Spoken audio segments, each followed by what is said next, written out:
प्रकरण 8 चतुर्भुज की रचना तथा चतुर्भुजों के प्रकार, जिसमें हम लोगों ने प्रश्न संग्रह 8.1 कर लिया था, जहां पे हमने चतुर्भुज की रचना करना सीखा था। अब यहाँ पे हम पढ़ेंगे चतुर्भुज के प्रकार। तो चतुर्भुज के प्रकार में देखिए, हमें समांतर चतुर्भुज क्या होता है पहले ये जानना है। तो जिस चतुर्भुज की सम्मुख भुजाएं समांतर होती हैं उन्हें समांतर चतुर्भुज कहते हैं। तो चतुर्भुज की सम्मुख भुजाएं समांतर है तो उन्हें क्या कहेंगे? समांतर चतुर्भुज। समांतर चतुर्भुज के गुणधर्म क्या क्या है? पहला है कि समांतर चतुर्भुज की सम्मुख भुजाएं सर्वांगसम होती हैं। दूसरा है समांतर चतुर्भुज के सम्मुख कोण सर्वांगसम होते हैं। तीसरा है समांतर चतुर्भुज के विकर्ण समद्विभाजित करते हैं। ये आपको याद करना है, समांतर चतुर्भुज के गुणधर्म है। दूसरा है सम चतुर्भुज। जिस चतुर्भुज की चारों भुजाएं समान होती हैं उन्हें सम चतुर्भुज कहते हैं। और सम चतुर्भुज का गुणधर्म क्या है कि सम चतुर्भुज के सम्मुख कोण सर्वांगसम होते हैं। सम चतुर्भुज की सम्मुख भुजाएं समांतर होती हैं और सम चतुर्भुज के विकर्ण लंब समद्विभाजित करते हैं। तीसरा आयत है। आयत क्या होता है? जिस चतुर्भुज की सम्मुख भुजाएं सर्वांगसम भी हो और प्रत्येक कोण 90 अंश हो उसे आयत कहते हैं। आयत का गुणधर्म क्या होता है? आयत की सम्मुख भुजाएं समांतर होती हैं, आयत के विकर्ण सर्वांगसम होते हैं, आयत के विकर्ण समद्विभाजित करते हैं। चौथा वर्ग है। जिस चतुर्भुज की चारों भुजाएं समान होती हैं तथा प्रत्येक कोण 90 अंश होता है उसे वर्ग कहते हैं। वर्ग की क्या खास बात है कि वर्ग की सम्मुख भुजाएं समांतर होती हैं, वर्ग के विकर्ण सर्वांगसम होते हैं, वर्ग के विकर्ण लंब समद्विभाजित करते हैं। ये सारी चीज़ें अगर आप ध्यान से देखो तो ये आपका 4 टाइप का यहाँ पे आपको चतुर्भुज बताया गया है और वो चारों टाइप के जो चतुर्भुज हैं उनकी पहचान करना आपके लिए ज़रूरी है। तो मैं शॉर्ट में आपको यहाँ देखिए दिखाता हूँ। जैसे आपका सबसे पहले अगर मैं बात करूँ कि समांतर चतुर्भुज क्या होता है, तो समांतर चतुर्भुज जैसे बोला कि ये देखिए, अगर मैं यहाँ पे बोलूँ ये ABCD एक समांतर चतुर्भुज है तो इसमें क्या खास बात है? इसकी सम्मुख भुजाएं समांतर होती हैं। जैसे AB DC के समांतर होगा, AD BC के समांतर होगा। उसके बाद इसके सम्मुख कोण सर्वांगसम होंगे। जैसे कोण A कोण C के सर्वांगसम होगा, कोण B कोण D के सर्वांगसम होगा। इसकी सम्मुख भुजाएं सर्वांगसम होती हैं, मतलब AB भुजा DC भुजा के सर्वांगसम होगा और AD भुजा जो है वो BC भुजा के सर्वांगसम होगा। और इसके विकर्ण समद्विभाजित करते हैं, मतलब अगर मैं ऐसे विकर्ण AC खींचूं और विकर्ण BD खींचूं, ये जाकर अगर O पे कट कर रहे हैं तो जितना AO की लंबाई होगी उतना ही CO की लंबाई होगी और जितना BO की लंबाई होगी उतना ही DO की, मतलब ये ठीक बीच में काटते हैं। इसी तरीके से आयत। आयत क्या होता है? आयत में एकदम जो समांतर चतुर्भुज है वही सेम चीज़ आयत में रहता है, केवल इसका कोण जो होता है वो 90 अंश होता है। यहाँ देखो इसमें 90 अंश नहीं होता, यहाँ पे इसमें 90 अंश होता है आयत में। और आयत की एक खास बात और होती है कि आयत के विकर्ण जो होती है ना, विकर्ण आपस में सर्वांगसम होते हैं। बाकी इसकी सम्मुख भुजाएं समान होती हैं, जैसे इसकी सम्मुख भुजाएं सर्वांगसम होती है वैसे इसकी भी सम्मुख भुजाएं सर्वांगसम होती है। केवल फर्क क्या हो रहा है कि इसका प्रत्येक कोण 90 अंश नहीं होता समांतर चतुर्भुज का, आयत का प्रत्येक कोण 90 अंश होता है। वर्ग के और ये इसमें क्या है, इसके विकर्ण सर्वांगसम नहीं होते और आयत के विकर्ण सर्वांगसम होते हैं। अगर आप सम चतुर्भुज बोलोगे तो सम चतुर्भुज मतलब इसकी चारों भुजाएं समान होती हैं। देखिए 1 2 3 4 चारों भुजाएं समान होती है, उसको बोलते हैं सम चतुर्भुज। इसकी चारों भुजाएं समान होगी लेकिन इसका कोण 90 अंश नहीं रहेगा और इसके विकर्ण लंब समद्विभाजित करते हैं। देखिए विकर्ण जब आप खींचते हैं ना तो ये आपस में समद्विभाजित करते हैं, मतलब दो समान भाग तो करते हैं लेकिन इनके बीच 90 अंश का कोण बनता है। विकर्णों के बीच 90 अंश का कोण बनता है, ध्यान रखना, विकर्णों के बीच 90 अंश का कोण बनता है, अर्थात इसके विकर्ण लंब समद्विभाजित करते हैं। और इसकी भी सम्मुख भुजाएं समांतर होती हैं। ओके, इसके भी सम्मुख कोण सर्वांगसम होते हैं, बराबर। उसके बाद फिर वर्ग। वर्ग की क्या खास बात है कि ये इसकी जैसे ये सम चतुर्भुज की चारों भुजाएं समान होती है वैसे वर्ग की भी चारों भुजाएं समान होती हैं, लेकिन इसके सम चतुर्भुज का प्रत्येक कोण 90 अंश नहीं होता, वर्ग का प्रत्येक कोण यहाँ पे देखिए 90 अंश होता है। और सम चतुर्भुज के विकर्ण सर्वांगसम नहीं होते, वर्ग के विकर्ण जो है वो सर्वांगसम होते हैं। ये सब कुछ खास बातें हैं। और वर्ग के विकर्ण भी लंब समद्विभाजित करते हैं, मतलब इसके विकर्णों के बीच भी 90 अंश का कोण बनता है, मतलब वर्ग का यहाँ भुजाओं के बीच भी 90 अंश कोण और विकर्णों के बीच भी 90 अंश का कोण बनता है। ये चीज़ें यहाँ पर आपको ये सब लिखा के दी गई हैं, इसको आपको याद करना है। इधर समांतर चतुर्भुज का, फिर सम चतुर्भुज, फिर आयत, फिर वर्ग। ओके, ये मैं आपको भेजूंगा, आपको याद करके समझ लेना है। उसके बाद तब प्रश्न नंबर 8.2 पे चलेंगे। प्रश्न नंबर 8.2 का पहला प्रश्न है, लेंथ ए बी 6 सेमी, मतलब ए बी की लंबाई 6 सेमी, बी सी की लंबाई 4.5 सेमी हो तो आयत ए बी सी डी की रचना कीजिए। अब यहाँ देखिए इसकी कच्ची आकृति बनाया है, कैसे बनाया गया है, कैसे, एक ए बी सी डी आयत ले लिया। अब आयत है तो इसका प्रत्येक कोण 90 अंश होगा, क्योंकि यहाँ पे क्या लिखा देखो, आयत का प्रत्येक कोण 90 अंश होता है। तो यहाँ पे अपने आप से, अब यहाँ क्वेश्चन में नहीं दिया लेकिन हमें आयत का गुणधर्म मालूम है, इसका प्रत्येक कोण 90 अंश होता है। अब इसमें देखिए ए बी दिया है 6 सेमी, ए बी लिख दिया 6 सेमी, बी सी 4.5 सेमी, बी सी लिख दिया 4.5 सेमी, और इस आयत की रचना करनी है। तो हम क्या करेंगे, देखो पहले बी सी खींचेंगे 4.5 सेमी, फिर बी पे 14 से 90 अंश का कोण बनाएंगे, सी से 14 से 90 अंश का कोण बनाएंगे, और उसके बाद फिर यहाँ से देखिए 6 सेमी काटेंगे। अब देखो हम जानते हैं आयत की सम्मुख भुजाएं समान होती हैं, तो जब ए बी 6 सेमी है तो डी सी भी कितना हो जाएगा 6 सेमी, और बी सी 4.5 सेमी है तो ए डी भी कितना हो जाएगा 4.5 सेमी, क्योंकि आयत की सम्मुख भुजाएं सर्वांग सम होती हैं। तो जब ए बी जितना रहेगा उतना ही डी सी रहेगा, जितना बी सी रहेगा उतना ही ए डी रहेगा। तो चलिए बनाते हैं इसको हम। यहाँ पे सबसे पहले हम क्या खींचेंगे, बी सी खींचेंगे, कितने सेमी, यहाँ से देख लीजिए 4.5 सेमी, बी सी वहाँ कितना दिया है नीचे 4.5 सेमी। तो पहले मैं यहाँ से बी सी खींच देता हूँ 4.5 सेमी, यहाँ पे लिख दिया बी सी। फिर मैं चांदा लूँगा और बी पर भी 90 अंश का कोण बनाऊंगा और सी पर भी 90 अंश का। तो पहले मैं चांदा लिया, यहाँ बी पे रखूँगा, बी पे 90 अंश का कोण, 90 अंश का कोण बनाते हुए यहाँ से रेखा खींच दूंगा, आगे तक इसको बढ़ा दूंगा, और फिर सी पर भी 90 अंश का कोण, यहाँ देखिए सी पर भी चांदा रखूँगा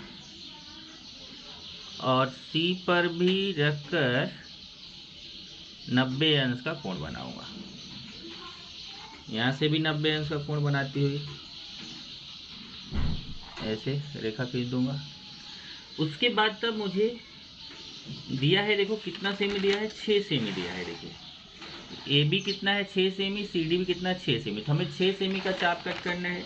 तो मैं स्केल पर राउंडर से ऐसे 6 सेमी नापूंगा, आपको पहले बताया था ऐसे। देखिए स्केल पे रख के 6 सेमी नाप लूँगा मैं, 6 सेमी का नाप लेके यहाँ बी पे रखूँगा और बी से 6 सेमी का चाप कट करूँगा। ये देखिए 6 सेमी का चाप कट कर दिया, और यहाँ सी से भी 6 सेमी का चाप कट करूँगा। ओके, दोनों चाप जहाँ कट होंगे, यहाँ देखिए यहाँ पे कट हो रहा है, यहाँ पे कट हो रहा है, इसको मैं मिला दूँगा ऐसे, ये मिला दिया, ये हमारा आयत बन गया। यहाँ बी सी लिखा है तो यहाँ ए और डी लिख दूंगा, ये 6 सेमी लिख दूंगा, यहाँ पे भी मैं 6 सेमी लिख दूंगा, इधर भी ये 90 है ही, आपको चाहे नहीं बनाओ तो भी चलेगा, 90 तो है ही, और ये 4.5 सेमी है तो इसके सामने ये भी कितना रहेगा 4.5 सेमी।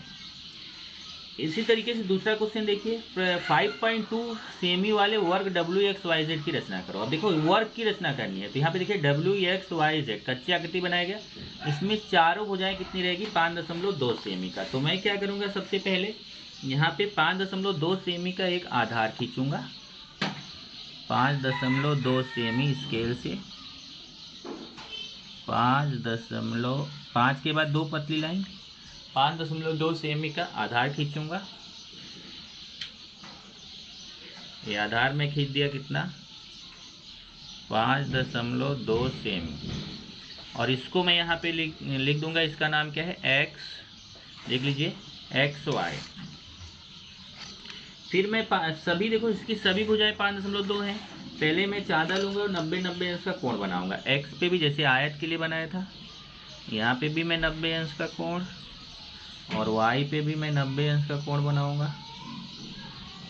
देखिए मैंने 90 अंश का कोण बना दिया, 90 अंश का कोण बनाती हुई यहाँ से लाइन खींच दूंगा,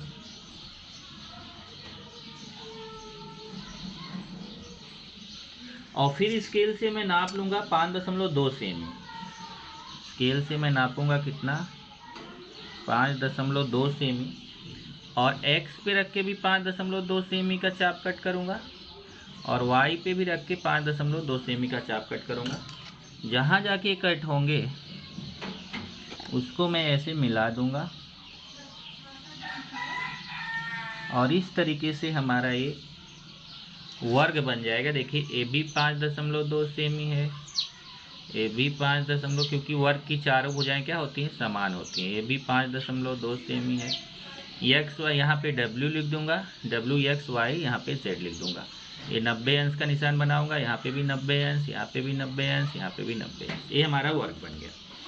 उसके बाद अगला तीसरा क्वेश्चन है कि भुजा 4 सेमी एम कोण के 75 अंशों ऐसे समचतुर्भुज KLMN की रचना करो। अब समचतुर्भुज की रचना करनी है तो समचतुर्भुज की भी चारों भुजाएं समान होती है। तो यहाँ पे देखिए आपका एक KLMN समचतुर्भुज कच्ची आकृति है, इसकी चारों भुजाएं 4 सेमी, क्योंकि समचतुर्भुज की चार, ये दिया एक ही भुजा है लेकिन समचतुर्भुज की चारों भुजाएं समान होती हैं। और एक कोण यहाँ K दिया है 75 अंश। तो सबसे पहले मैं खींचूंगा KL कितने सेमी का, 4 सेमी का। यहाँ से मैंने 4 सेमी खींच दिया KL और फिर K पे बनाऊंगा 75 अंश का कोण। यहाँ K पे रखूंगा मैं और यहाँ से 75 अंश, 75 अंश देखिए 0 10 20 ऐसे करके 70 के बाद 70 80 के बीच में 75 आएगा। चांदा रख के मैंने 75 अंश का कोण बनाती हुई एक यहाँ से किरण खींच दिया। और उसके बाद फिर ये हमारा कितने अंश हो गया, 75 अंश। अब मैं यहाँ से स्केल पे देखिए 4 सेमी लंबाई है, तो ये 4 सेमी है तो मैं 4 सेमी नापूंगा। यहाँ से स्केल पे 4 सेमी की त्रिज्या लूँगा और 4 सेमी की त्रिज्या लेके यहाँ K पे रख के 4 सेमी का चाप कट करूँगा। ये 4 सेमी का जो चाप कट किया, जहाँ जाके कट होगा वो बिंदु N हो जाएगा। और फिर मैं L पे रखूँगा। ये देखिए सब 4 सेमी, ये भी 4 है, ये भी 4 है, तो मैं L से भी 4 सेमी का चाप कट करूँगा और यहाँ N पे भी रख के मैं 4 सेमी का चाप कट करूँगा। दोनों जाकर के यहाँ बिंदु M पर कट करते हैं। यहाँ से मैं LM को भी मिला दूँगा और यहाँ से मैं MN को भी मिला दूँगा। इस तरीके से हमारा ये समचतुर्भुज बन गया KLMN, जिसका कोण के 75 अंश, कोण के 75 अंश हो गया और इसकी सभी भुजाएं 4 सेमी। तो सबके सामने यहाँ पे मैं लिख दूंगा 4 सेमी, क्योंकि समचतुर्भुज की चारों भुजाएं क्या होती हैं, समान होती हैं। ये 3 क्वेश्चन रचना वाले थे। उसके बाद आगे बढ़ेंगे हम। आगे आपका देखिए प्रश्न नंबर 4। प्रश्न नंबर 4 है किसी आयत का विकर्ण 26 सेमी हो। अब देखिए एक आयत है, उसका विकर्ण 26 सेमी है, एक भुजा 24 सेमी है, तो उस आयत की दूसरी भुजा ज्ञात करो। अब देखिए सबसे पहले तो उसने क्या बोला, आयत है। अब हम हल पे आते हैं, प्रश्न को हल करेंगे। तो इसने क्या बोला, एक आयत है। तो हमने एक आयत ले लिया, उसको कुछ भी नाम दे दिया। जैसे हमने यहाँ पे ABCD नाम दे दिया कि एक आयत ABCD है जिसका विकर्ण दिया है 26 सेमी। हमने विकर्ण AC खींच दिया 26 सेमी। आप चाहे तो BD खींचो, दोनों में से कोई एक खींच दो, चाहे AC चाहे BD। मैंने AC विकर्ण खींचा, उसके सामने लिख दिया 26 सेमी, क्योंकि आयत का विकर्ण कितना दिया है, 26 सेमी। और एक भुजा 24 सेमी है। एक भुजा कोई भी, चाहे AB चाहे BC, कोई एक भुजा ले लो 24 सेमी। हमने मान लो BC भुजा ले लिया 24 सेमी। तो हमें दूसरी भुजा निकालना, मतलब हमें AB निकालना है। तो यहाँ से देखिए वही लिखा, माना चतुर्भुज ABCD यह आयत है जिसमें BC 24 सेमी है और विकर्ण AC 26 सेमी है और दूसरी भुजा AB हमें क्वेश्चन मार्क मतलब निकालना है। अब आप जानते हो कि आयत का प्रत्येक कोण 90 अंश होता है, इसलिए यहाँ B पे कितने अंश का कोण बनेगा, 90 अंश, क्योंकि ADC चारों कोण 90-90 के होते हैं। तो यहाँ B पे 90 अंश का कोण बनेगा। और जब 90 अंश का कोण बनेगा तो हम यहाँ पे देखिए एक समकोण त्रिभुज बन रहा है ABC, बन रहा है समकोण त्रिभुज ABC। और समकोण त्रिभुज ABC में हम पाइथागोरस का प्रमेय लगा सकते हैं। पाइथागोरस का प्रमेय आपने छोटी क्लास में भी पढ़ा है। क्या होता है, कर्ण का स्क्वायर बराबर पहली भुजा का स्क्वायर धन दूसरी भुजा का स्क्वायर। यही तो पाइथागोरस का प्रमेय होता है। कर्ण का स्क्वायर बराबर पहली भुजा का स्क्वायर धन दूसरी भुजा का स्क्वायर। अब कर्ण कौन है, देखो 90 अंश के सामने AC कर्ण है, तो AC स्क्वायर बराबर पहली भुजा AB का स्क्वायर प्लस दूसरी भुजा BC का स्क्वायर। चेक करो, कर्ण मतलब जो सबसे बड़ी भुजा है, विकर्ण जो है, AC का स्क्वायर बराबर पहली भुजा AB का स्क्वायर प्लस दूसरी भुजा BC का स्क्वायर। आप चाहे तो पहले BC स्क्वायर लिख दो फिर AB स्क्वायर, उससे कोई फर्क नहीं है। अब मान रखिए, देखिए AC का मान 26 है तो मैं AC की जगह 26 लिख के उसके ऊपर स्क्वायर लगा हुआ है बराबर AB का मान हमें निकालना है तो उसको वैसे ही लिख देंगे BC का मान 24 है तो BC की जगह 24 उसके ऊपर स्क्वायर। अब यहाँ देखिए 26 का स्क्वायर करेंगे मतलब 26 गुणे 26 करेंगे, 26 गुणे 26 करोगे तो 676 आएगा। AB स्क्वायर वैसे ही लिखेंगे और 24 का स्क्वायर मतलब 24 गुणे 24, 24 गुणे 24 लिखेंगे तो 576 आएगा। अब ये देखो प्लस 576 को जब मैं इस तरफ लेके आऊँगा तो यहाँ पहले से ही 676 है, प्लस 576 इधर आके माइनस हो जाएगा, माइनस 576। तो घटाएंगे तो 676 में 576 माइनस करके देखो तो 100 आएगा, तो AB स्क्वायर का मान 100 आ जाएगा। अब इधर से हमें स्क्वायर हटाना है, कभी भी अगर स्क्वायर हटाना हो तो वर्गमूल लिया जाता है। ध्यान रखो, किसी का अगर स्क्वायर हटाना है तो हम क्या लिखते हैं, वर्गमूल लेने पर। तो देखिए यहाँ से स्क्वायर हटा दिया, वर्गमूल, तो जिसके ऊपर स्क्वायर नहीं है वो करनी में चला जाएगा। ध्यान रखो, जब भी आप वर्गमूल लोगे तो जिसके ऊपर स्क्वायर रहेगा उसका स्क्वायर हट जाएगा, जिसके ऊपर स्क्वायर नहीं रहेगा वो करनी में चला जाएगा। और 100 का वर्गमूल कितना होता है, 10 सेमी। तो AB का मान कितना आ गया, 10 सेमी। तो आयत की दूसरी भुजा कितनी सेमी पता चल गई, 10 सेमी। यहाँ उत्तर लिख देंगे, आयत की दूसरी भुजा 10 सेमी है। पांचवा क्वेश्चन देखेंगे, समचतुर्भुज ABCD के विकर्णों की लंबाइयां 16 सेमी तथा 12 सेमी हो तो उस समचतुर्भुज की भुजा तथा परिमिति ज्ञात करो। अब यहाँ देखो, उसमें क्या था, आयत था, इसमें क्या है, समचतुर्भुज है। समचतुर्भुज में आप जानते हैं उसकी चारों भुजाएं समान होती हैं। तो माना चतुर्भुज ABCD, देखिए ABCD क्या है, समचतुर्भुज, ऐसा मान लिया। यहाँ पे भी कुछ नहीं, यहाँ पे तो दिया है, मानना नहीं है। ABCD समचतुर्भुज है, ABCD समचतुर्भुज हो गया। जिसके विकर्ण दिए गए हैं, देखिए एक विकर्ण AC है, दूसरा BD है, वो जाकर के माना बिंदु O पर प्रतिच्छेदित करते हैं। माना विकर्ण AC तथा BD बिंदु O पर प्रतिच्छेदित करते हैं।